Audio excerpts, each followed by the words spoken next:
Hi, everyone. I'm Carrie Cassidy from Project Camelot, and today I'm here with John Desouza, and this is a real pleasure. And it's kind of an off-the-cuff interview because I just found out about John and his work. Haven't had time to actually read his book, but I can say that everything that I've seen about him looks very, very interesting, and I wanted to give him a chance to talk to people, a preliminary interview before he is speaking at the UFOCON conference in San Francisco on the 24th through the 26th. I'm not sure, we'll find out which day he's actually on. So anyway, thanks for watching, and we're gonna go live with him right now. Now, what I'm gonna be doing here is actually I will be just reading a very short bio that he's got here. So basically it says that he calls himself an X-Man. He was an FBI special agent. Hold on one second here. I think I'm gonna put this on the screen so we can get him on the screen for you while I do this. All right, so he is FBI special agent for over 20 years and collected the real life X-Files. John Desouza unravels mysteries that elude investigators restricted to the purely material world. The truth of the paranormal revealed itself to the author through his own supernatural experiences and those of innumerable others across many professional fields. He has a website, and it looks like it's called johntamabooks.com, and maybe we can bring that here on the screen as well. John, say hello to everyone. Hello, everyone. This is John Desouza speaking. Very happy to be with you here, Carrie. It's absolutely wonderful to be on Project Camelot. It's something I can cross off my list here, and it's just great to be with you here. It's very, very gratuitous, very happy occasion for me. For your audience, of course, like you said, my name is John Desouza. I was an FBI special agent for over 20 years. I worked many high-profile cases during that time. The Unabomber, one of the most famous, successful terrorists in American history. I worked the '93 World Trade Center bombing when 4 bombers almost took down the World Trade Center towers, and of course 9/11. When they were successful in taking them down. So that's part of my history. And during that time, my time in the FBI, I also collected a lot of stories and events that occurred that had paranormal connection to them. And I made those available for people after I retired in my book, The Para Investigators, where I share a lot of those tales with people right now. Okay, so what I wanted to do was to ask you what your approach. You have a different approach than you say most people have, and I imagine maybe investigators in particular. And you do seem to go into what I call the unseen world. And so, can you explain what prompted you to go in that direction? Sure, I had well. There's a couple of different things. Well, for one thing, during the '90s, people may recall, well, I know they recall the very famous show, The X-Files, that was on, which was one of I love that show very much. And it turned out that that show had some consultation from some sort of FBI personnel. And the creator, Chris Carter, he talks about that today. He was actually called up by some higher ups in the FBI, and they were questioning him on where he was getting some of his information. And I myself was questioned about whether I had any contact with Chris Carter, and I was able to say no, absolutely not. But it's fine and ultimately, what came out of that was that I got my nickname, the X-Man, and it was not a compliment. I was told I was demoted from G-Man to X-Man. Because of the X-Files and my love for that show.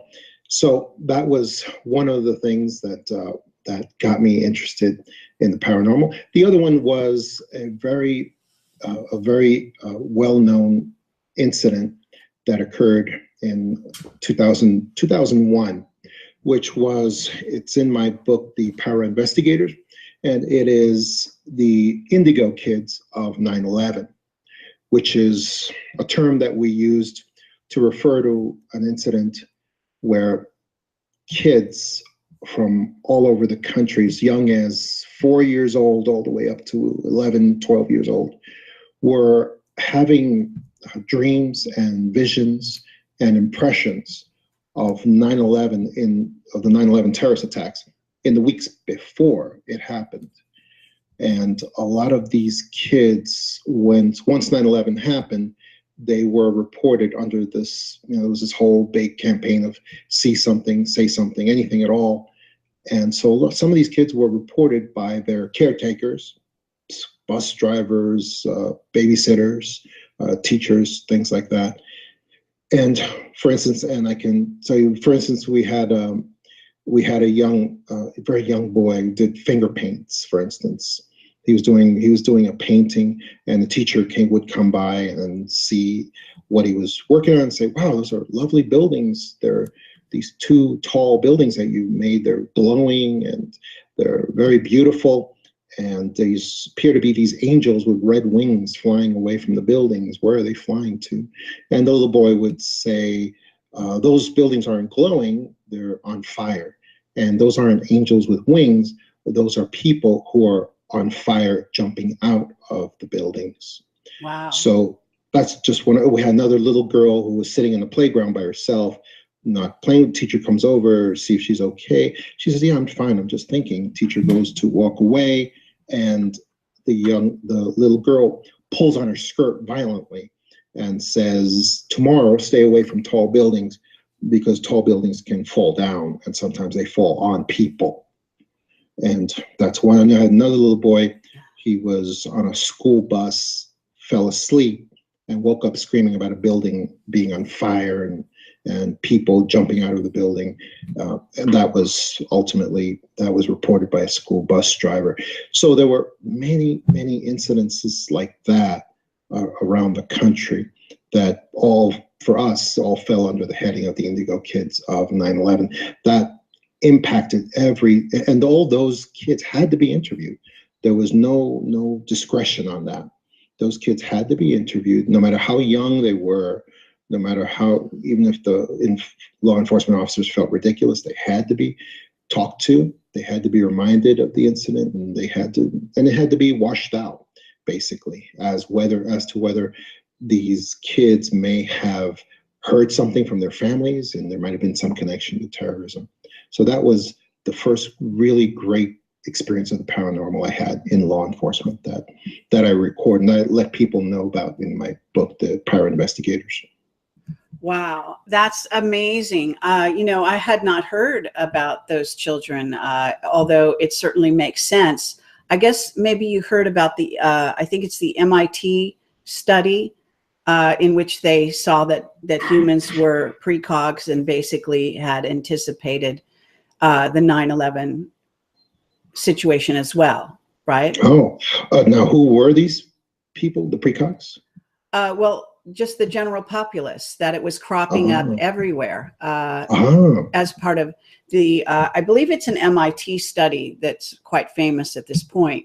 Although I could have the institution wrong, but it was quite well known at the time that they had come up with this, that there had several days in advance, even maybe as much as a week. And then, of course, I don't know if you know about Cliff High, his web bot that goes around the internet. It is basically collecting data in advance and then making predictions based on what humans are talking about, their conversations, yes, whatever they have and whatever they're looking at on the web, and that we are naturally basically precogs. So that's kind of a fascinating aspect to all of this. Oops. Hold on one second. Okay.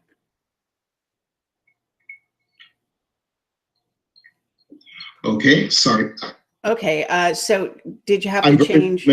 yes, I'm very familiar with Cliff High's work. His work is tremendous. It is amazing, especially if you look at that he was one of the pioneers in developing that web crawling web bot technology, which of course now is used by all of the intelligence agencies against us.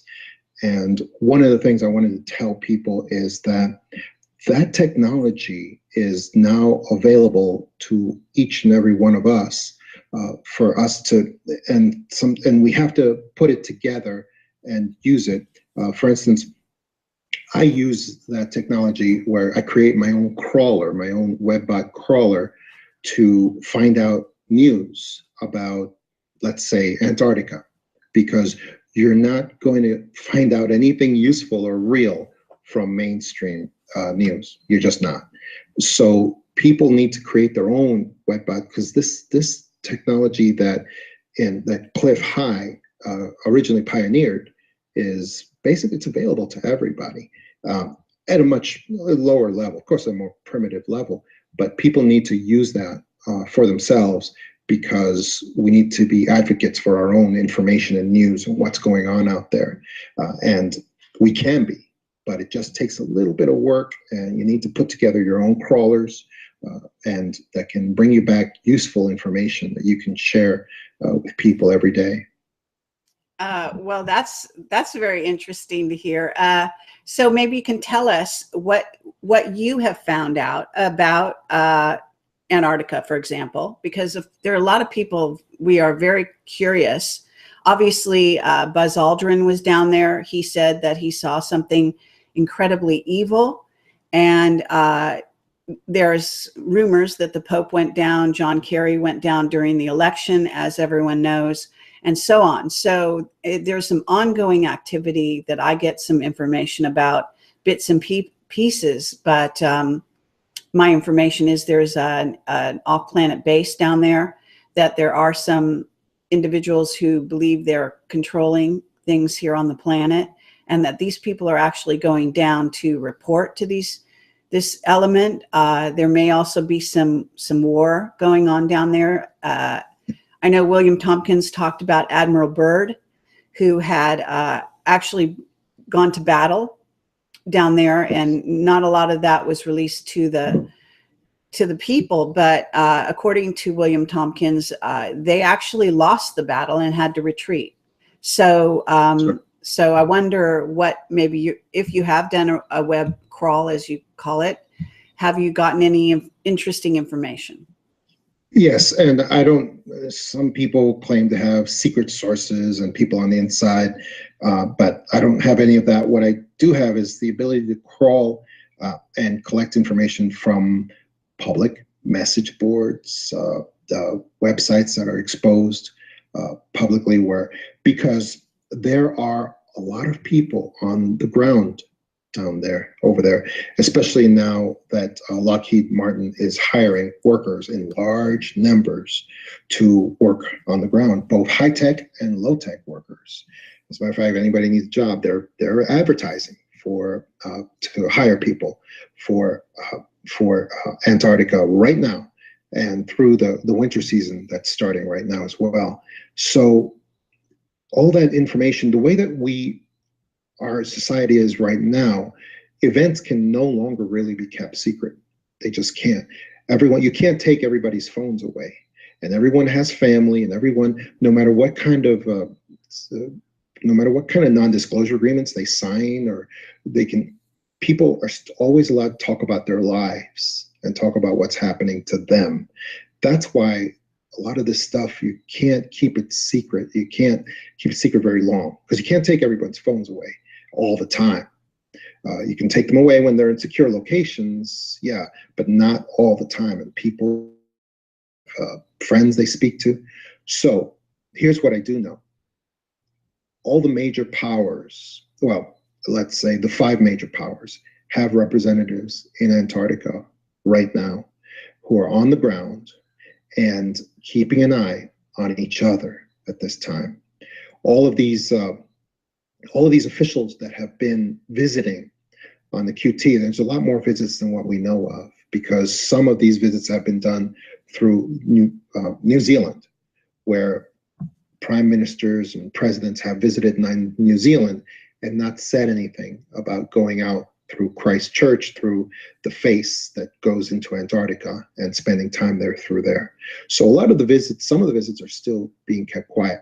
However, on the ground, they have been asking for prime ministers and presidents not to visit, because it just makes it so much harder to keep everything under wraps there as to what's really going on under the ice. And I don't know at this time what exactly it is, but everything I get back, every message I see, just keeps saying, in general terms, they found Atlantis. They found Atlantis. Okay, that's interesting. That's fascinating, because I had a premonition that there was something to do with Atlantis down there come to me. And I also got the impression that perhaps, I don't know, it sounds a little strange, but that when they said it sank, but it's possible that it actually shifted down to the bottom of the globe, and that Antarctica is actually more Atlantis than what we think is under the water. So that's really fascinating. So you got that there is something to do with Atlantis there, and this is from your web crawling, or is it from individuals? From individuals having conversations where they're just saying what's going on with them personally. And basically it just looks, I'm not sure what Atlantis entails, but there's I believe that there is alien technology involved with this whole thing, and they are coming up. And if you want to see what sorts of cover stories are being beta tested right now, and this may ultimately become the overall cover story.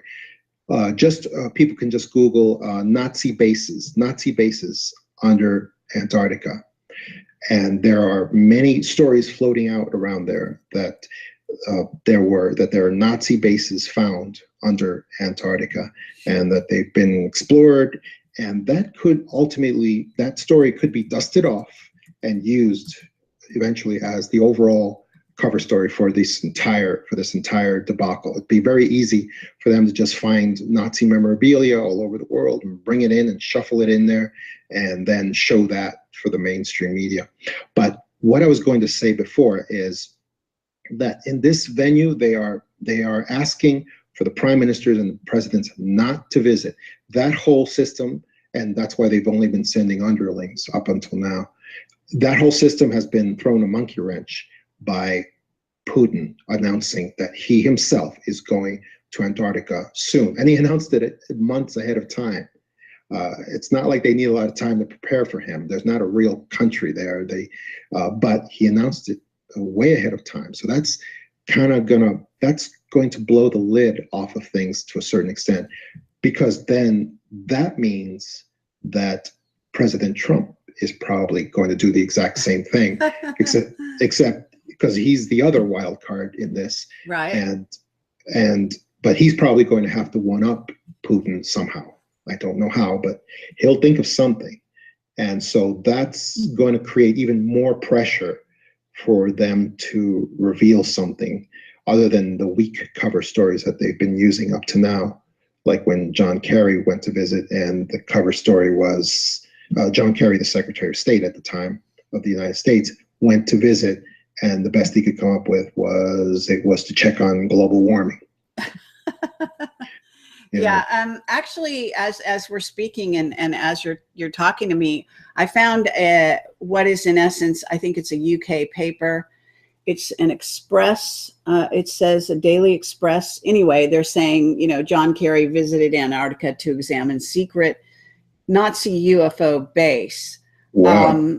So that is an article that came out January 1st of 2017, according to this. It kind of looks like a UK paper, but I'm not sure where it's coming from. I don't have time to, at the moment look. Yeah. All I'm saying is that, I didn't know about that article, but I believe there's a very strong chance that the Nazi-based story may be used as the overall cover very soon, because it connects to history. It's very plausible, and it helps very nicely to cover up the alien technology and anything else that they don't want to be let out. And it's very easy to fake too. It has a strong imagery to it. Yeah, I appreciate that, but I do have to say that years ago, Project Camelot was given a document written by a man who said that he escaped from this base in Antarctica called New Berlin, and the document is very long, very involved. He actually rants and sounds kind of crazy in the document, but we published it.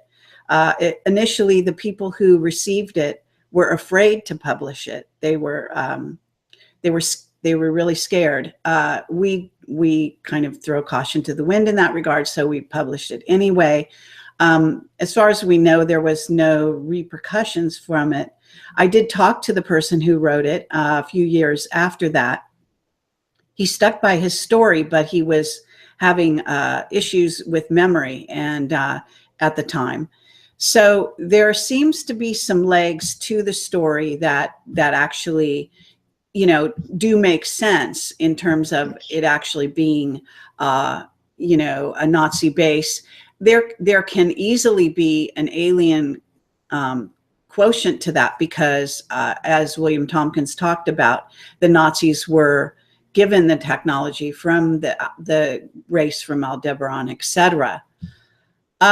Now, along those lines, I would like to know, you sort of started out with these children from 9/11. I'm assuming that kind of jump-started you on your, maybe you're writing the book or the books that you're doing. But can you talk a little bit more about your own work and the progress you made along these lines? And it says that you had some of your own paranormal experiences. We'd love to hear that. Yes, absolutely. My paranormal experiences, which led to my writing my book, The Extra Dimensionals, True Tales and Concepts of Alien Visitors, were basically from my childhood. When I had a couple of experiences. When I was 9 years old, I was at one point out with my parents at a party. It was a reception for a wedding in the middle of New York City late at night. It was about 1 a.m, and there were a couple of hundred people in a rental hall that was in a neighborhood out there. And all the little kids, myself included, we got together.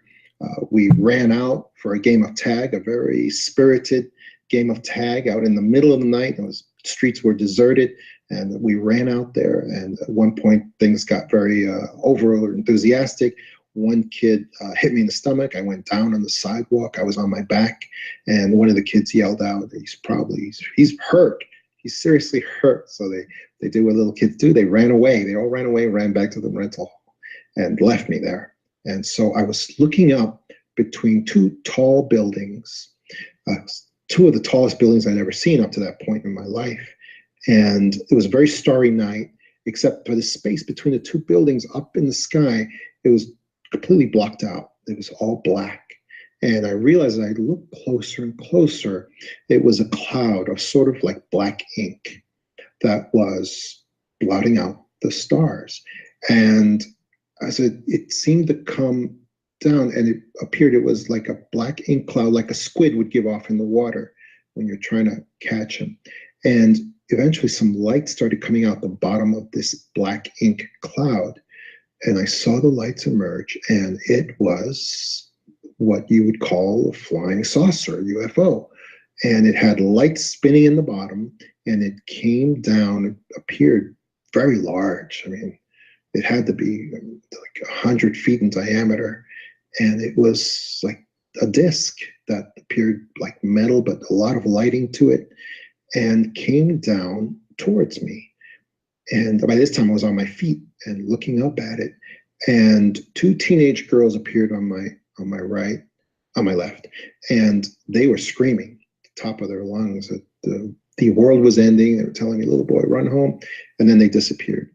And I felt like a spotlight hit me from the saucer I was looking at. And then myself and the flying saucer, we both changed our mind at the same moment. I took a step back and the thing reversed course and started going back up into the black ink cloud. And like a cartoon character that jumps in the hole and pulls the hole in after it, the thing went back up into the cloud and then the cloud disappeared. And that was it. I ran back to my parents, told them what happened. They were not too tolerant about my story. Then shortly after that, and I've seen this in the cases I've studied since then, shortly after that, I had an experience of alien visitors at my home when I was, again, not very long after that initial experience. And it's like we see certain people are stalked, and it seems like information is collected on them by these UFOs.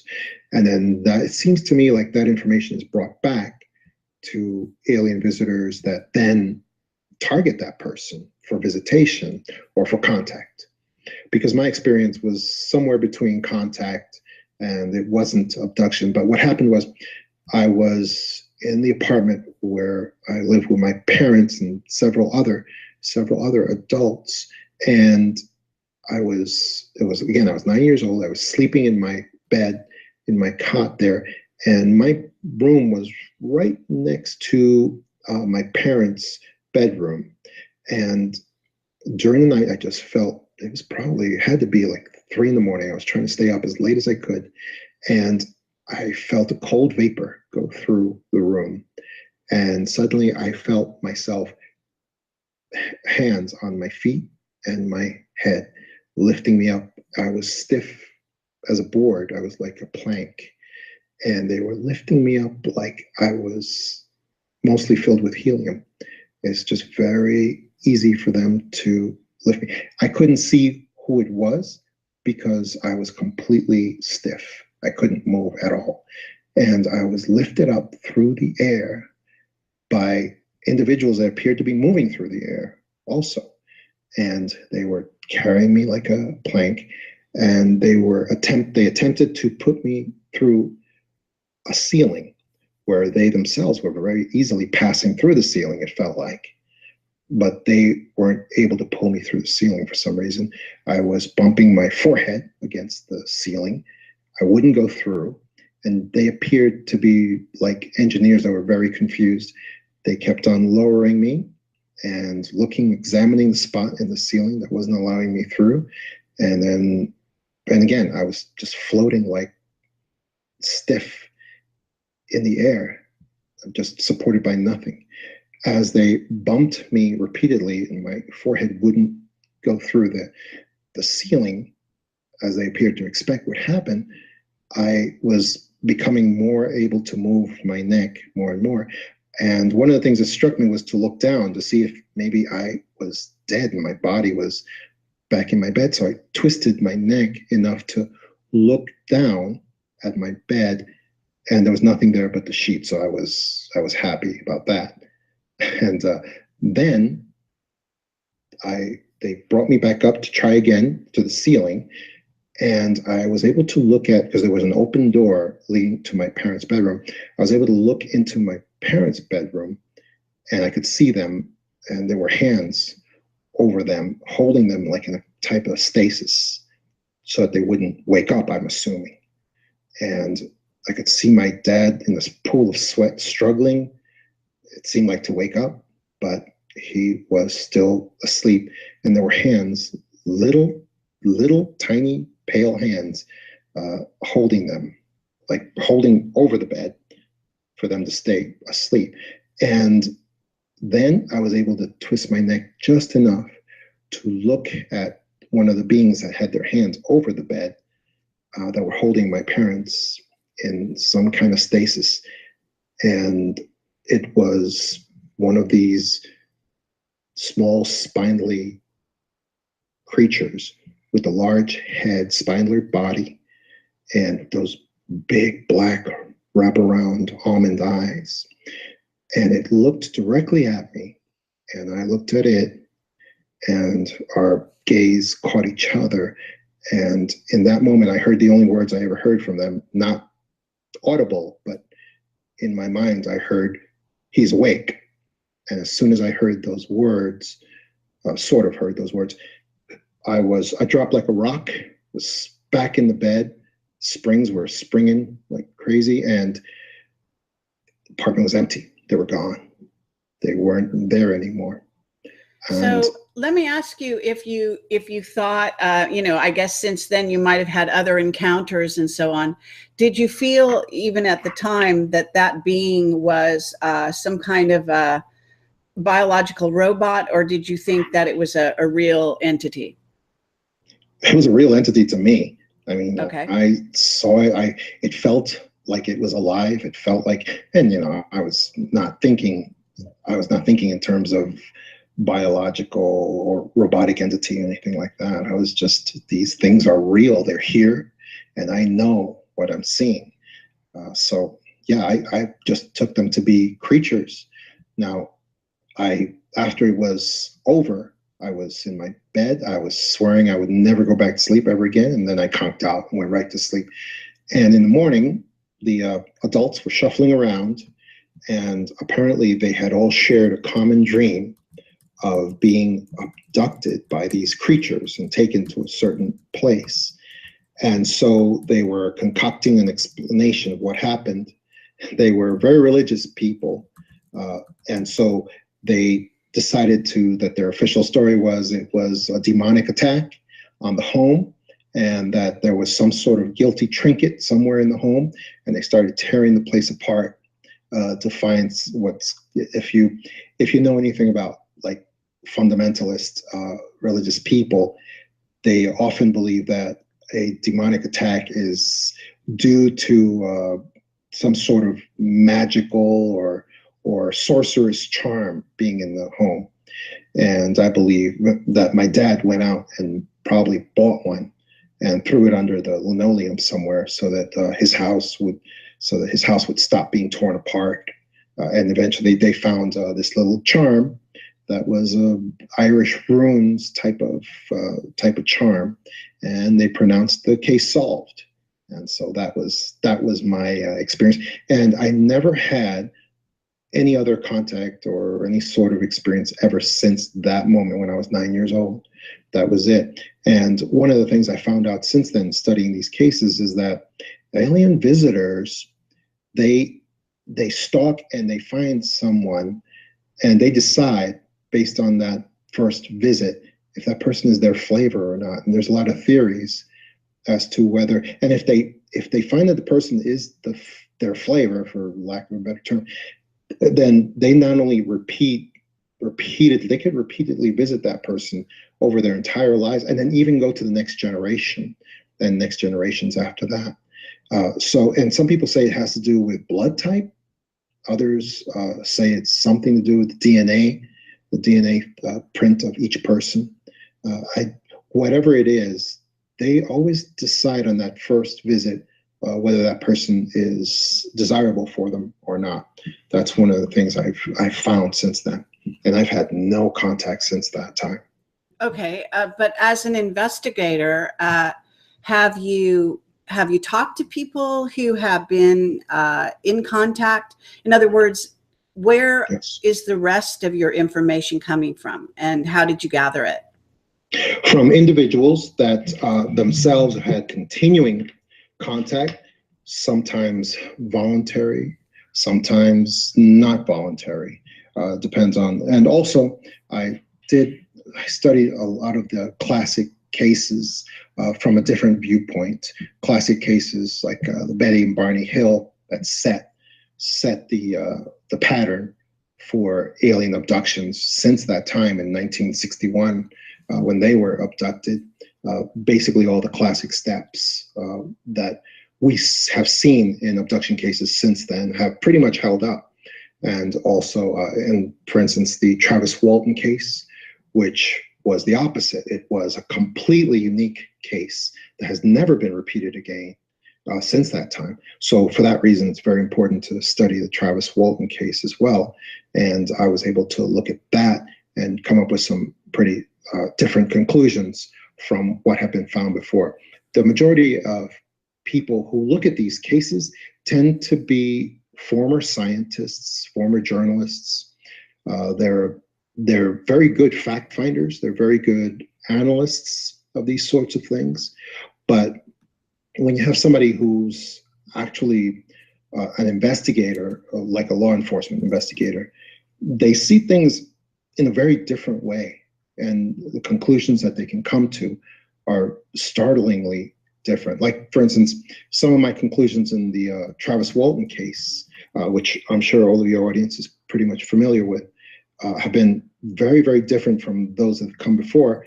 But interestingly, Travis Walton himself has come to some of the same conclusions. First one is that the Travis Walton abduction, the reason it's so unique and so different from anything else that's ever happened, has never been repeated, is because it was not an alien abduction at all. It was a rescue operation.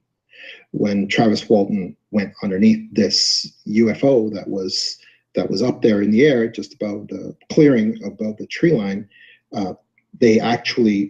there was a bolt of lightning, sort of like a bolt of lightning that came from this saucer, and it actually probably killed him, and he was probably dead on the ground.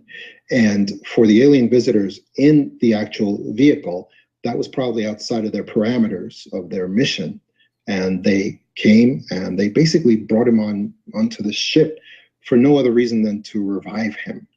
That's why they were so unprepared when Travis was resisting to them, and he was fighting with them. They were completely unprepared to communicate with him, to calm him down, or to even handle his the violent reaction that he had towards them. Well, what about the fact that he saw, I guess, in essence, what appeared to be a room full of pods in which other humans were being kept? I read his account, and I don't recall that except in the movie. I recall the movie Fire in the Sky, right, portraying something like that. But I don't recall Travis himself saying that he actually observed that. Did you? Okay, that's very interesting. Yeah, I didn't know there was a discrepancy there. Yeah, I believe that Travis said there were several discrepancies in the movie from what he actually observed. But what I thought was the most important thing that he observed was that he was brought into a place that was much larger than what he observed from the ground. In other words, there's an interdimensional element to these UFOs. I call them plasmas. To these plasmas, where what you see from the outside a lot of times doesn't match up to when these contactees are brought on board and they're supposedly inside, and what they encounter inside is very different, space-wise, as far as what they come into. When Travis was supposedly inside this vehicle, he came into chambers and places that were enormously large as he went from one place to another to another. And so that's another extra dimensional element to these UFOs that I talk about in my book, The Extra Dimensionals, as well. Absolutely. So in terms of going extra dimensional, are you familiar with quantum physics and things like actually the work of Geordie Rose, D-Wave, his company D-Wave, and some of that which is actually proving that there are other dimensions, etc., also related to AI? Absolutely. And it seems like a lot of these cutting edge scientists, and there's not many of them, but a lot of these are really catching up to this extra dimensional hypothesis. And one of the things I always try to point out to people is that even in 1947, if you go on this extra dimensional hypothesis, a lot of the ideas you were just mentioned were also mentioned in 1947 in a document that I call the Smoking Gun document. You're probably familiar with it, Carrie. It's at the database that is vault.fbi.gov, and it is that is the archive of documents that was released by the FBI directly onto the net that anyone can access and download for free. They're all available there. And there's a document that if you can just click on unexplained phenomena, and then you can click on UFOs, and there's all kinds of unexplained phenomena in this archive on cattle mutilations, on UFOs, on all kinds of things that are JFK assassination. They're all there, and people can download them anytime that they want. As a matter of fact, it's a massive number of documents. But if they click on unexplained phenomena, click on UFOs, they go to the first group of documents under UFOs. It starts in 1947. Then they go to page 22. On there is something called a memorandum of importance. And that is a document that was written by an FBI supervisor in 1947, I believe, and July 8th, 1947. And in it, he says that he has a source of information who is himself.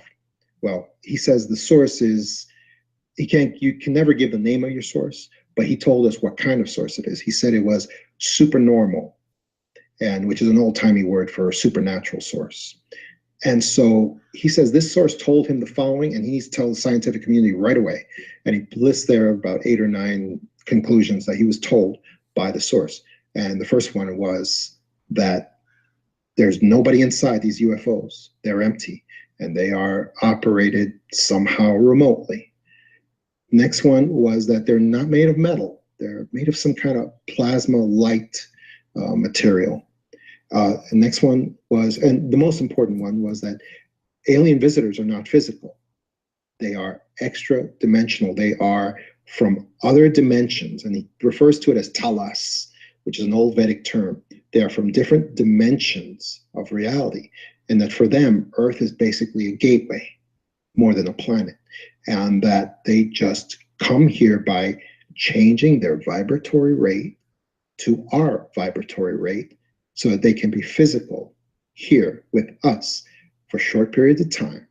And then their vibratory rate changes back, and they go back to their dimension of reality, wherever that is.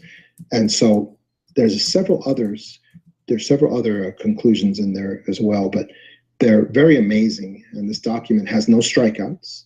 It's all basically there. And how it got through this process, I'll never know, but it's an amazing document, and it talks about exactly what you were saying, Carrie, about the advanced thinking in quantum physics that is available to us today from some of these cutting-edge scientists. But it was told in 1947, which is the amazing thing. Okay, fair enough. There's ample evidence that actually, in a certain sense, we are, multidimensional and ultra-dimensional, so that we're no more here than anything else is actually here, the way we think of it. And I don't know if you sort of wrap that into your concept of what you're investigating, but do you appreciate that? In other words, that this is called the third dimension, but in reality, we are, there's many dimensions simultaneously, and that we're actually moving into the fourth as we speak here, that the Earth herself and the humans, etc., is becoming less dense, as they call it. Yeah, and it can't be soon enough for me. Yeah, I know exactly what you're talking about. We're spiritual creatures that are fooled into thinking that the physicality is everything, and that the physicality is real, more real than what it really is. And it's just a temporary state of being, but our non-physical state is the real important state, because that's the eternal state. I love what the great David Icke said, that a man pretending that the material is all there is like a man trying to stand on a postage stamp. It can work for a little while, but in the long run, you're not going to be able to keep your balance very long. So that's just the way that it is.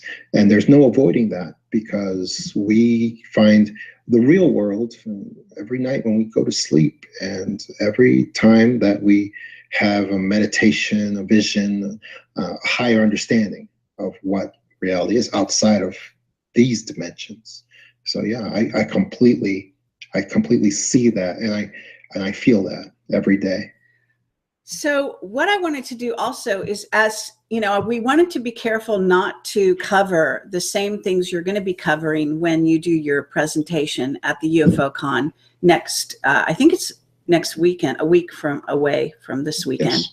So, again, it's in San Francisco, and my guest last night is also going to be speaking there. David Adair. David Adair, yeah. Yes. So you were aware of him as well. And he did a great job last night on my show. What I want to do is ask you what you're going to be talking about. I don't want you to talk about what you're going to be talking about, but I'd like you to give people sort of a cliffhanger, if you will, or an introduction to encourage them to buy tickets and to show up to see you in person. Yes, that's easy to do. The title of my presentation is Suggesting the Unthinkable in Ufology. Suggesting the Unthinkable in Ufology. And it's basically because, in accordance with all the cases, and the strongest indicator of affinity for a topic is experiential. It's when you have a personal experience of that topic, which I do. But since then, all the cases and all the individuals that I've spoken to have led me to some incredible, startling conclusions. And they're conclusions that I have not seen before in ufology. And so I want to talk about those. I want to present those because they're going to be very controversial. They're going to be very counterintuitive for the people in ufology, which I maintain has not really changed that much in the last 50 years. We haven't had too much progress in terms of our thinking and where we are with ufology. And I wanted to talk to people about what is going on with the agenda of the global controllers and what they have really accomplished in the last few years that nobody sees and that affects all of us. And one of those things is that we have crossed the Rubicon. And this can only be shown through many examples and results of investigations. But we have crossed a point where we have gone from the society based on secrecy to the society based on something I call data flooding, where the global controllers have decided with the internet and in the information age, they can no longer depend upon keeping secrets, because you can't keep any event secret anymore. It's just not possible. There's too many plugs into the matrix, and there's just no way to keep events secret anymore. So what they're doing now is something called data flooding, and there's many aspects to data flooding, where they will, and one tiny aspect of it is that whenever a genuine paranormal supernatural event is recorded and made known to the public, because we're in the information age, everybody has access to YouTube and other things to show something that happened. Well, whenever that happens, there are global shops that will immediately create copies of that event, upload those copies, which are meant to duplicate but appear fake. And then they will usually take down the original paranormal event, get rid of it, and they will substitute various of their own Hollywood production level copies of this event, so that people who try to go see the event, now it could be millions of people who rush to go see this. And I explain this very carefully in my book, The Para Investigators, how this process works. And they will then see the fakes that were created by the global shops that are in this business. And they will say, oh, okay, this whole event was a fake. It's been debunked. And I will talk about events like this. And one such example is the UFO over the Dome of the Rock that occurred in Israel, in Jerusalem. It was, I believe, in 2010. I believe it was in 2010 it occurred. Right. And I remember that. Yes, everybody remembers that. And if I had $1 for every time I am at a conference and somebody will say to me very knowingly, oh yeah, I remember that. That was debunked. I remember. And then I tell them the real story of what happened. And they don't know what to do, but at least I give them something to think about so that they can, next time something like this happens, they can view it with a different sort of eye and a sort of different analysis so that they won't fall for the cover stories and for the data flooding that I'm talking about. So, okay, so that's fascinating. Let me ask you why it is you left the FBI and how that transpired and whether or not you still keep in touch, because a lot of people say, you know, kind of once an agent, always an agent and that sort of thing. Are you, you know, freelancing? What is your status in that regard? In that regard, I retired from the FBI in 2013, and I try not to have any contact with people who remain in the organization at all, because then they can be compromised because of the work I'm doing, writing books on the paranormal. So yeah, I don't maintain any contacts with people in the organization. But yeah, it's true what they say to an extent. Once an agent, always an agent. Yeah, because I have a genuine affection for the people on the ground. I always say the people on the ground, the field, the people in the field, men and women who are FBI agents who are filled with integrity, professionalism, who are some of the most expert and professional people I've ever known. They tend to be great people. Now, people in the political structure of the organization, that's a different matter. I don't address them. I don't talk about that. But yeah, I have a great affinity for the people in the field, because I know from my own experience that they are great patriots for the most part. They are great patriots who are experts in their field, who are very dedicated to the well-being of the nation and so forth. So yeah, in that sense, yes, I'll always have an affinity for the people who I worked with and who I know are part of a good organization that tries to do a lot of good on the ground, in the field, the field agents. Okay, but in terms of your own, when you left, was there, did you retire because you know, I mean, why did you retire? Was there an incident that caused you to change your life path? Yes, I retired after well over 20 years. It was time for me to leave the organization after fulfilling quite a period of time of service. And so, yes, I left under good terms. I have many decorations and awards on my wall behind me here. And yes, I left on very good terms. I was very happy with my time in the FBI. But I had already started writing books, and I was ready for the next phase of my life. Okay. Are you familiar with Walter Bosley? No, who is that? Well, he's somebody I've interviewed, and he is, I believe he is a former FBI agent. He also was an AFOSI agent. So he did more than one sort of stint, I guess, or discipline or whatever. I just wondered if perhaps you'd come across him. He's also writing books. He's a very, very interesting guy. So you can go onto my YouTube channel and just put in his name, Walter Bosley. And I did a relatively recent interview with him that you may find quite interesting. He's written a book about his father's experience in an underground base near Luke's Air Force Base in Arizona, in which he encountered some beings, and one of whom was killed in the process. Sort of a strange occurrence that seemed to have affected his father's life, his entire life.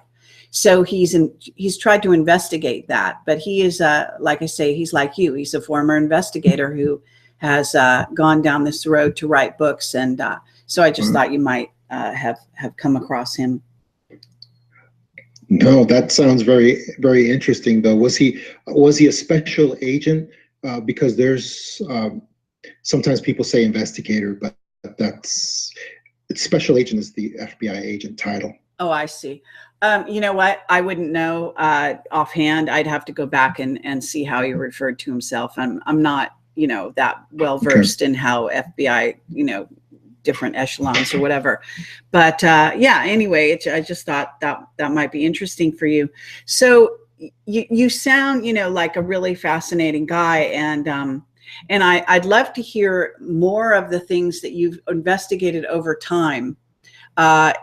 Are there things that perhaps, because I don't want to interfere with, obviously you have an upcoming speaking event. We want to make sure to sort of reserve that for the event itself. But is there anything that you can share with us that you've investigated recently that is not going to be talked about at the conference that you might be wanting to go into for our listeners today?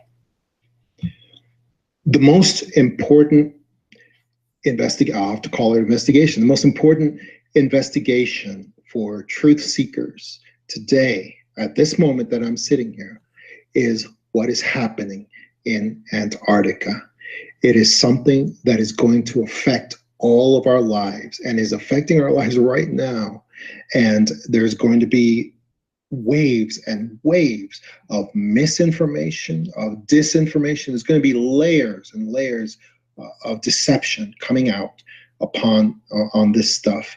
And that's why I always ask people to look at my book, The Power Investigation. You don't even have to buy it. You can just go look on Amazon at the first 50 pages, because it's a primer on investigation and what real investigation is and what real evidence is, so that people can distinguish for themselves these incredible layers of deception that are going to be coming out very soon. I mean, we've already seen some of it with these minions of the political class that have been visiting and coming up with these horrible cover stories.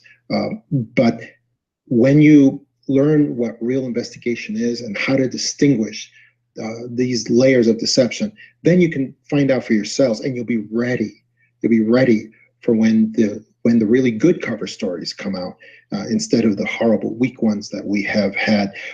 We had that King Carlos and the Queen of Spain, who are, they're not the official leaders of Spain, but they are one of the royal families. They made a trip to Antarctica with Navy ships, and the king was so unprepared to answer the media, why is he visiting Antarctica, that the best he could say was, he said, well, it's a very beautiful place, and I've always wanted to see the scenery of Antarctica. So no one told him there is no scenery in Antarctica. There's just some buildings smashed into the ice for scientists to go sit in, and so these are the weak cover stories that are coming out right now. But very soon, the really well done cover stories are going to be coming out, and so people need to learn for themselves to be able to investigate things with an eye not just towards the material, but what is outside in the spiritual realm as well, with all of these events, so that they can better distinguish the layers of deception that are going to be coming out. That's what I want people to know right now. Okay. So I have a chat room that's live alongside the show, and I think we've been going for a while, so I won't keep you too much longer, but I want to invite anyone who wants to type a question into the chat in all caps, and I will ask you those questions if you're willing. We can go through the questions. That would be great. All right, great. So stand by, and we'll ask for that. In the meanwhile, maybe you can tell us what you're currently investigating. Obviously, it sounds like Antarctica is high on your list, but is there any other areas, for example, that you've looked into recently, or you plan to look into?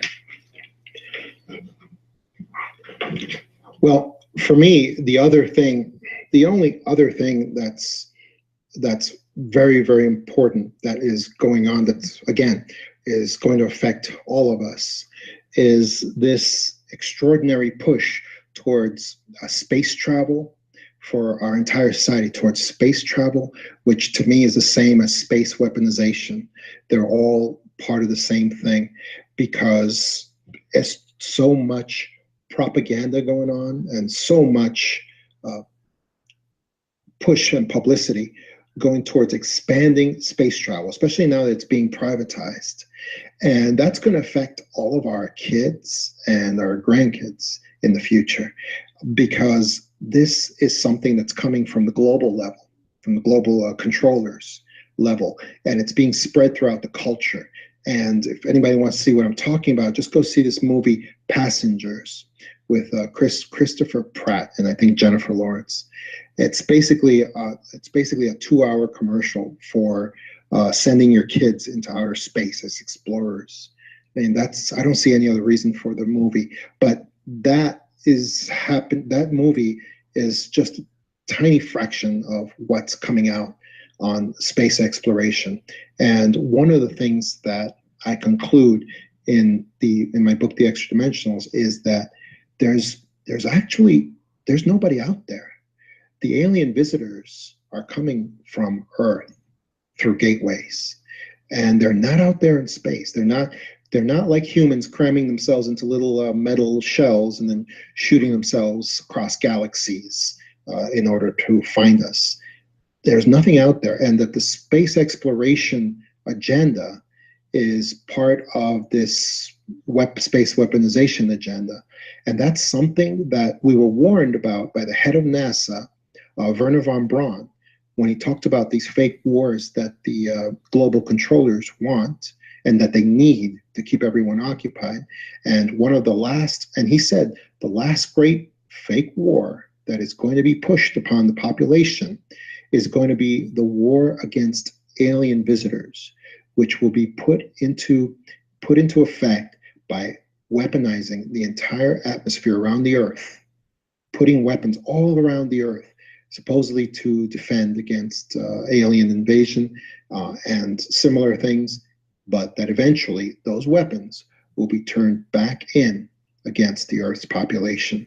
And a measure of destruction and control will be exercised that third world dictators can only dream of.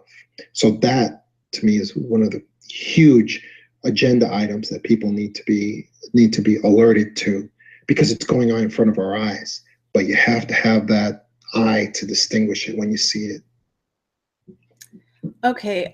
Well, actually, I wonder if you have sort of entertained the possibility that our space program, for example, is actually utilizing the notion of going interdimensional, of, jumping, going interstellar, and so on. And that, that in addition to the fact that doesn't really matter, it sounds like you're kind of emphasizing how they get here versus the fact that who they are and where they come from. In other words, that in order to go where they go, we're going to have to do the same things they do. You understand? So yes, we're going to use their techniques. And whereas I appreciate the warning from von Braun all those years ago, I actually think that there's more going on than meets the eye with the so-called invasion scenarios. And I do appreciate what you're saying in terms of the weapons being aimed on us. That's very possible, in fact. But there is this aspect that we are being visited, that there's no doubt whatsoever. How they get here is another matter. But that as a consequence, we are going to possibly visit them, need to defend against. There's both negative and positive in my view. So in other words, these weapons are not completely useless. So maybe it's a different way of thinking about what they're doing. Now, they're not publicizing this. I appreciate that. And it's very valuable that you bring your perspective to the fore for us. Because there's not enough emphasis on the sort of quantum aspect of space travel, of going interdimensional in order to get from point A to point B. Last night with David Adair, we even talked a little bit about the shifting of the timelines, and also the notion that in order to travel, one must bend space, time, and so on. These are just preliminary ways of understanding how to travel, and going from point A to point B in a rocket ship is incredibly antiquated, that notion. Yes. So I appreciate that, but isn't really what we're talking about more about what is the technology they're using versus whether they're going to go from point A to point B? Yeah, the technology is key, because what the technology that we see demonstrated, even in alien visitor, even in alien abductions, it's staggering. It's amazing. I mean, we have alien abductions where someone is being targeted and stalked by a UFO, and then all electronics, all timepieces, even old-fashioned physical timepieces with really no electronics in it would stop. Everything stops. And it's been suggested that, because most people, scientific thinkers, said, oh, that's electromagnetic disruption. That's what that is. But it has been suggested recently that maybe it's not magnetic electronic disruption. Maybe time itself is being stopped or paused by the alien visitors. And from what I've seen in many of these cases, that's what it looks like to me also. So you're talking about interdimensional realities where they very possibly have the ability to manipulate time very easily. And even during the cow mutilations and out in states like Montana and Idaho, where ranchers were desperate to stop these cow mutilations, they would set up these security systems. And these cases are also at vault.fbi.gov, cattle mutilation cases. And even though ranchers would set up these extraordinary security systems, and as well as manned personnel surveilling, somehow there would be a flash of light and the mutilations would be done.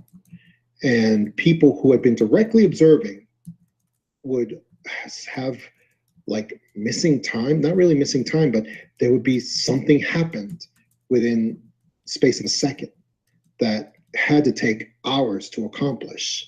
So yeah, I think we're looking at alien visitors who have a facility both in our dimension and outside of it as well, and even with things like manipulation of time. And so, yeah, those are the things that we need to look towards as you're talking about these quantum advancements and how we need to try to visit them possibly.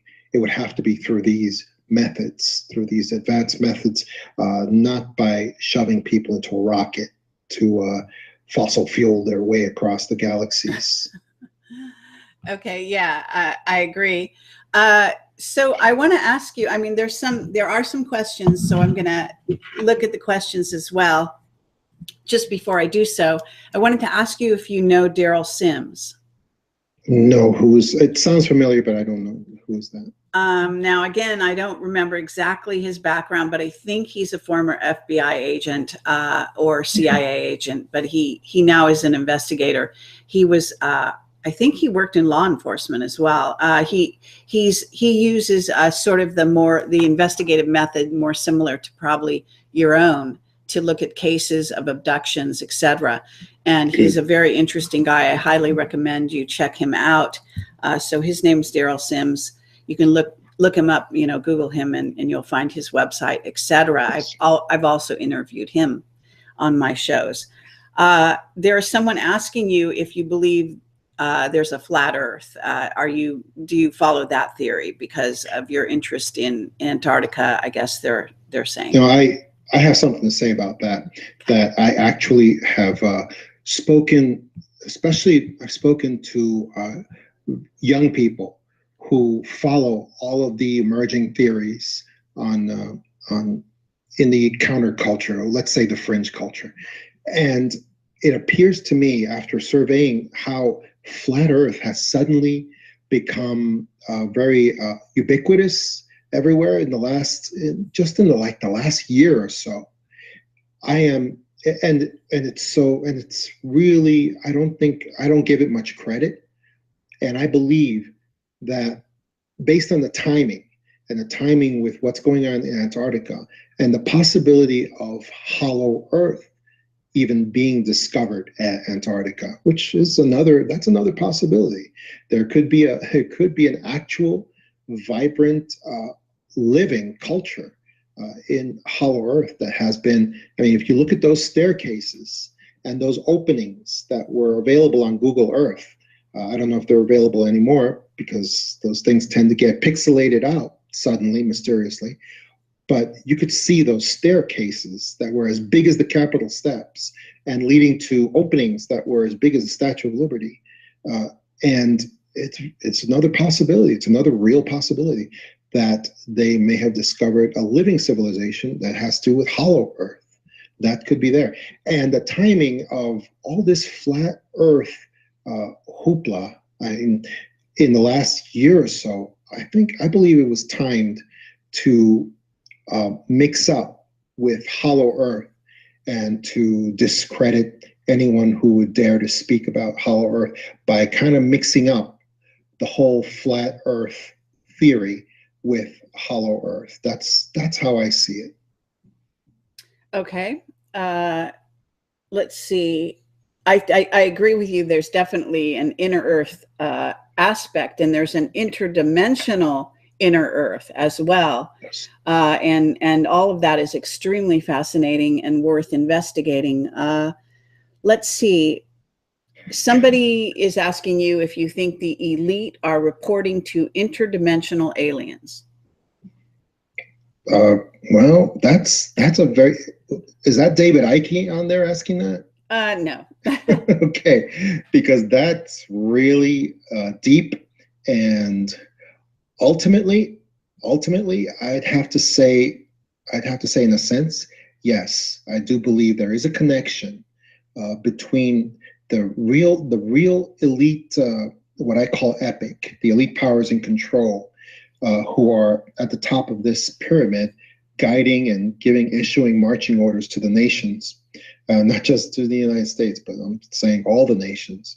And yeah, there is some sort of connection that is, and between the epic and ultimately the these interdimensional entities that have a lot invested in keeping the epic in power over humanity. And yeah, there is some, I don't know if it's as formal as reporting back, but yes, there is a very strong connection. And I love David Icke's material on this. I think he's one of the great truth tellers of our generation.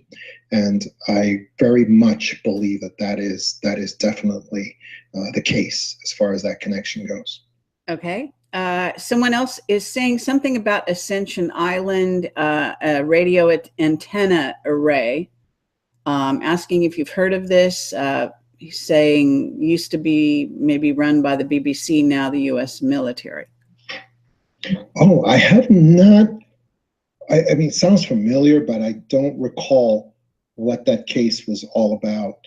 But if BBC is involved, you know, BBC is part of the same structure, the same mainstream structure that creates mainstream media that is dominated by the same 6 corporations, which ultimately go back to the same controllers that we're talking about, the epic, the elite powers in control. They're not in control of you and me, but they are in control of the institutions that are global. And, you know, unfortunately, people submit themselves to that control voluntarily all the time. Well, actually, along those lines, I am curious, have you received any threats or had anything happen to you to try to change your trajectory, or the things that you've investigated push you back, etc.? Have you been visited by men in black, you know, things of that nature? No, nothing of that nature whatsoever, and I don't expect anything of that sort because, and if it were to happen, I'm quite prepared for that sort of thing. Okay. Someone here is asking, are the interdimensional aliens all bad? I don't think you're saying that, but do you want to reply to that? Yes, I do. And no, they are partly bad, they are partly good. And the way that you can prove that is by going through these cases and talking to witnesses, talking to people, because it's, in my experience, it's been pretty evenly divided. At least the people that I have encountered, whether you're talking about contactees, abductees, the basis of evil is involuntary actions, making people do things against their will. And yeah, a lot of most abductees are against their will. I've talked to abductees who are actually voluntary, who actually were part of groups that are called these outreacher groups. And they make an art out of reaching out to alien visitors and getting contact back from alien visitors. And they tend to have very positive experiences, and so there, yeah, I believe you always have to look at the cases and look at the witnesses. And for me, they've been fairly evenly divided. I don't think there's any denying that, yeah, there are malevolent alien visitors. Yeah, of course there are. Because, I mean, even going back to Betty and Barney Hill, I mean, they're the one that set the standard. Their experience was not positive. It was very negative, and it plagued them throughout their lives to the end of their lives. But there's also other classic cases where it was very positive experiences. I cannot deny. I have to always say that, of course, there are positive extra dimensionals, and there's negative ones too. But we have to learn to tell the difference, to be able to distinguish. Okay. Someone is asking if you think some of these questions, it's up to you how you want to answer them. So hit me, Carrie. I'm ready. Someone wants to know if you think time is speeding up. Man, it sure feels like it to me. I mean, it really does. But then again, maybe, and yet I've been seeing a lot of material that maybe that's an illusion, because time itself is also an illusion, that we are not really seeing time as a river, but that it is we who are passing through some kind of plane that makes it look like time is passing. And I actually recently heard that theory from David Icke. I think like yesterday I heard him saying that, because he actually was saying that he believes, he's feeling like he's now able to start control, something akin to, I'm able to start controlling time because of the importance of the work that he's doing. He actually feels like he's getting younger. So, wow, put that in your pipe. That's, I heard him say that and I was like, wow, maybe he's got the key there. Well, yes, time and space are an illusion, so there's no reason why that can't happen. There's one last question, and then I'm going to let you go, and I want to thank you very much for being a great guest. A person is asking you if you think the FBI are going to be moving on pedophile arrests soon, and I'm not sure whether this is, because you're not in the FBI anymore, this is something you can address or not, but feel free. Yeah. I really can't address it because, like I said, I try to avoid contact with the organization because I don't want them to be compromised in terms of the writing of my books and so forth. But I can tell you this, the FBI is in a period of politicization. I'm not sure how to say that word.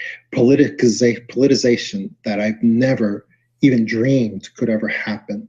The FBI is a fantastic organization when they work on terrorism, kidnappings, bank robberies, the traditional functions that they have fulfilled for over 100 years, and they are the best in the world at doing those things.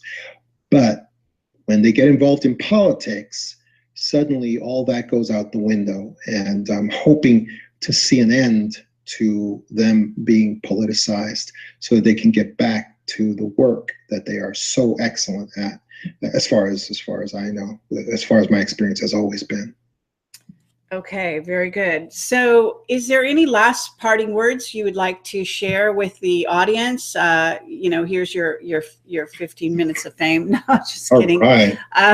No, but it's a great platform for you to share any parting words. And also, please do encourage people to come down and see you at the UFOCON. Yes, people, please come and see me, just like the very kind Carrie just pointed out. UFOCon San Francisco from the 24th, 25th, and 26th. We will be breaking some news there on UFOs and the future of ufology. Will be some great speakers. Of course, we'll have George Noory there, the great George Noory, Tom Danheiser, David Adair, Rosemary Ellen Guiley, and many, many others, of course.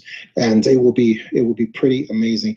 What I would like to tell people as parting message is please go to Amazon.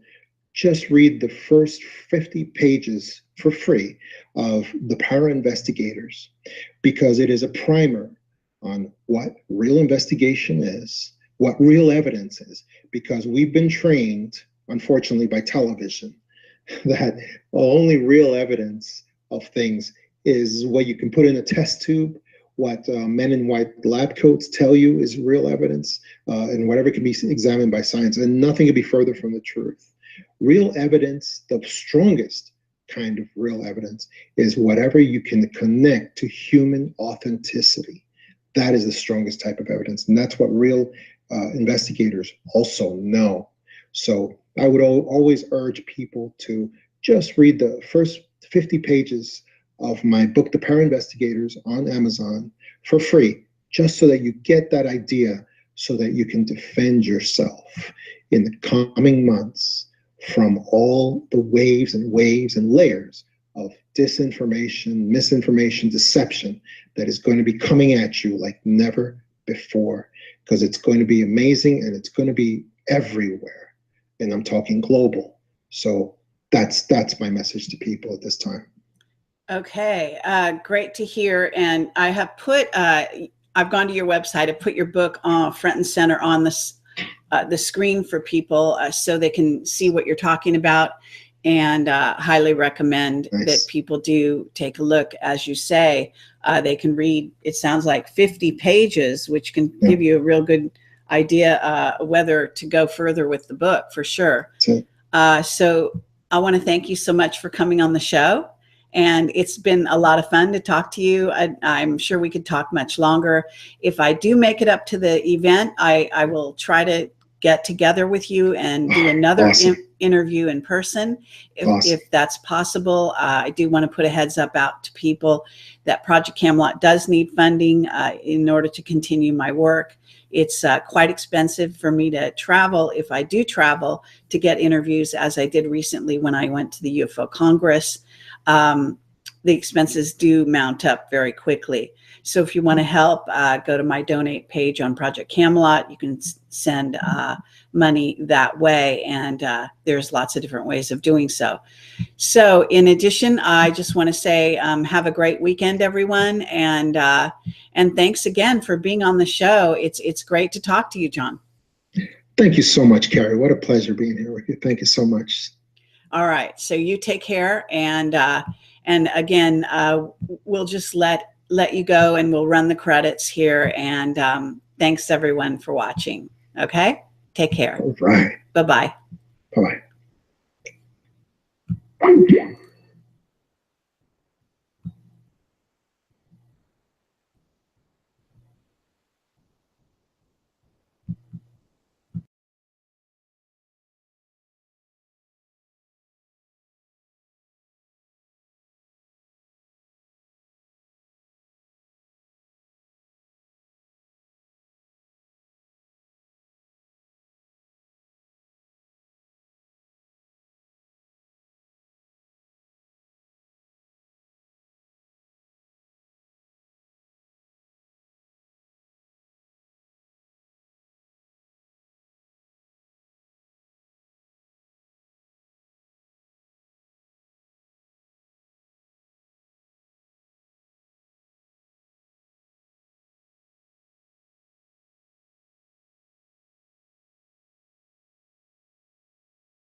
where no matter how, even if law enforcement officers felt ridiculous, they had to be talked to, they had to be reminded of the incident, and it had to be washed out, basically, as to whether these kids may have heard something from their families, and there might have been some connection to terrorism. So that was the first really great experience of the paranormal I had in law enforcement that I record and I let people know about in my book, The Para Investigators. Wow, that's amazing. I had not heard about those children, although it certainly makes sense. I guess maybe you heard about I think it's the MIT study in which they saw that humans were precogs and basically had anticipated the 9/11 situation as well, right? Oh, now who were these people, the precogs? Well, just the general populace, that it was cropping up everywhere as part of the, I believe it's an MIT study that's quite famous at this point. Although I could have the institution wrong, but it was quite well known at the time that they had come up with this, that there had several days in advance, even maybe as much as a week. And then, of course, I don't know if you know about Cliff High, his web bot that goes around the internet. It is basically collecting data in advance and then making predictions based on what humans are talking about, their conversations, yes, whatever they have and whatever they're looking at on the web, and that we are naturally basically precogs. So that's kind of a fascinating aspect to all of this. Oops. Hold on one second. Okay.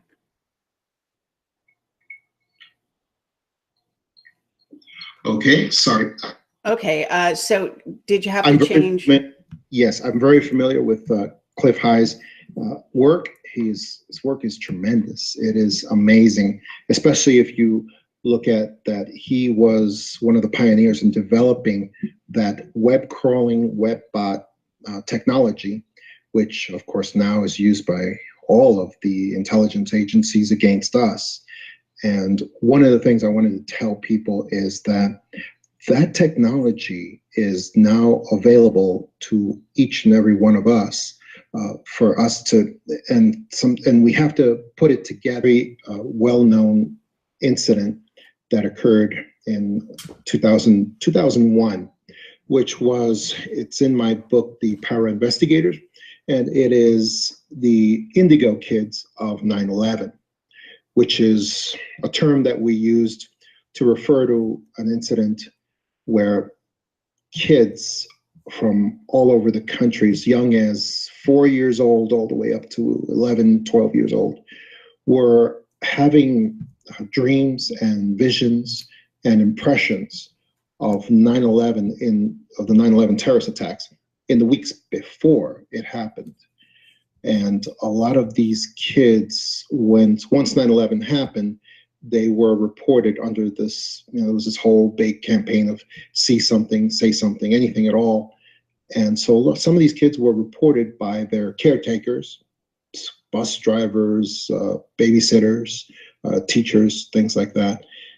And for instance, and I can tell you, for instance, we had a very young boy who did finger paints, for instance. He was doing a painting, and the teacher would come by and see what he was working on and say, wow, those are lovely buildings. They're these two tall buildings that you made. They're glowing and they're very beautiful.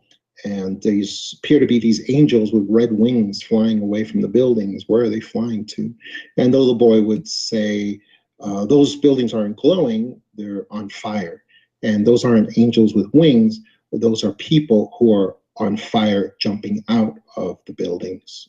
Wow. So that's just one. We had another little girl who was sitting in the playground by herself, not playing. Teacher comes over, see if she's okay. She says, yeah, I'm fine, I'm just thinking. Teacher goes to walk away, and the little girl pulls on her skirt violently and says, tomorrow stay away from tall buildings, because tall buildings can fall down, and sometimes they fall on people. And that's one. I had another little boy. he was on a school bus, fell asleep, and woke up screaming about a building being on fire and people jumping out of the building. And that was reported by a school bus driver. So there were many, many incidences like that around the country that all fell under the heading of the Indigo Kids of 9/11. That impacted and all those kids had to be interviewed. There was no discretion on that. Those kids had to be interviewed, no matter how young they were. Here, it's very, very gratuitous, very happy occasion for me. For your audience, of course, like you said, my name is John Desouza. I was an FBI special agent for over 20 years. I worked many high-profile cases during that time. The Unabomber, one of the most famous, successful terrorists in American history. I worked the '93 World Trade Center bombing, when 4 bombers almost took down the World Trade Center towers, and of course 9/11, when they were successful in taking them down. So that's part of my history. And during that time, my time in the FBI, I also collected a lot of stories and events that occurred that had paranormal connection to them. And I made those available for people after I retired in my book, The Para Investigators, where I share a lot of those tales with people right now. Okay, so what I wanted to do was to ask you what your approach. You have a different approach than you say most people have, and I imagine maybe investigators in particular. And you do seem to go into what I call the unseen world. And so can you explain what prompted you to go in that direction? Sure. I had, there's a couple of different things. Well, for one thing, during the 90s, people may recall, I know they recall the very famous show, The X-Files, that was on, which was one of I love that show very much. And it turned out that show had some consultation from some sort of FBI personnel. And the creator, Chris Carter, he talks about that today. He was actually called up by some higher ups in the FBI, and they were questioning him on where he was getting some of his information. And I myself was questioned about whether I had any contact with Chris Carter, and I was able to say no, absolutely not. But it's fine and ultimately, what came out of that was that I got my nickname, the X-Man, and it was not a compliment. I was told I was demoted from G-Man to X-Man because of the X-Files and my love for that show. So that was one of the things that got me interested in the paranormal. The other one was a very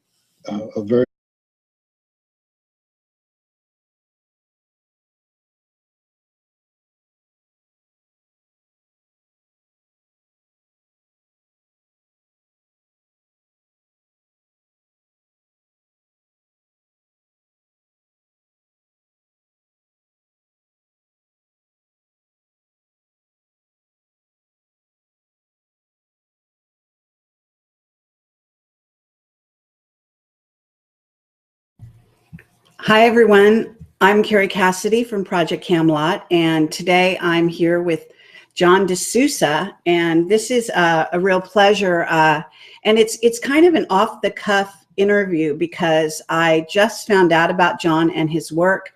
Haven't had time to actually read his book, but I can say that everything that I've seen about him looks very, very interesting, and I wanted to give him a chance to talk to people, a preliminary interview before he is speaking at the UFOCON conference in San Francisco on the 24th through the 26th. I'm not sure, we'll find out which day he's actually on. So anyway, thanks for watching, and we're gonna go live with him right now. Now, what I'm gonna be doing here is actually, I will be just reading a very short bio that he's got here. So basically it says that he calls himself an X-Man. He was an FBI special agent. Hold on one second here. I think I'm going to put this on the screen so we can get him on the screen for you while I do this. All right, so he is FBI special agent for over 20 years and collected the real-life X-Files. John Desouza unravels mysteries that elude investigators restricted to the purely material world. The truth of the paranormal revealed itself to the author through his own supernatural experiences and those of innumerable others across many professional fields.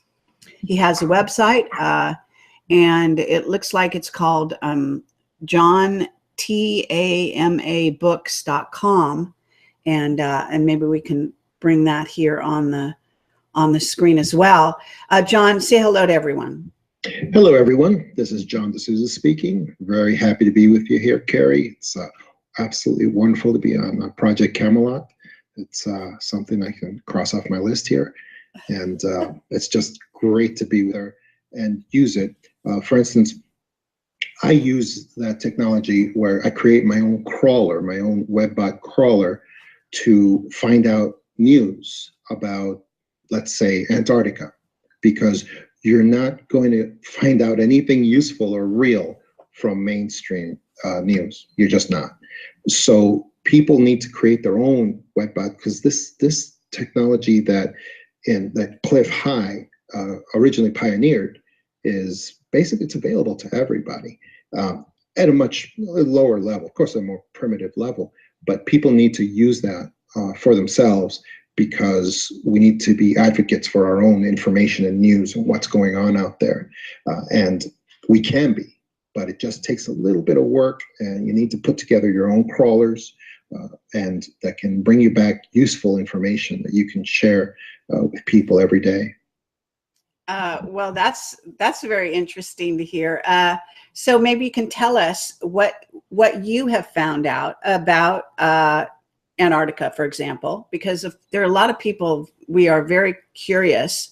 Obviously, Buzz Aldrin was down there. He said that he saw something incredibly evil, and there's rumors that the Pope went down, John Kerry went down during the election, as everyone knows, and so on. So there's some ongoing activity that I get some information about, bits and pieces, but my information is there's an off-planet base down there, that there are some individuals who believe they're controlling things here on the planet, and that these people are actually going down to report to this element. There may also be some war going on down there. I know William Tompkins talked about Admiral Byrd, who had actually gone to battle down there, and not a lot of that was released to the people, but according to William Tompkins, they actually lost the battle and had to retreat.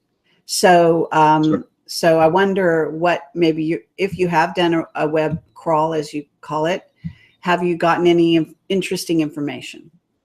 Yes, and some people claim to have secret sources and people on the inside, but I don't have any of that. What I do have is the ability to crawl and collect information from public message boards, websites that are exposed publicly, because there are a lot of people on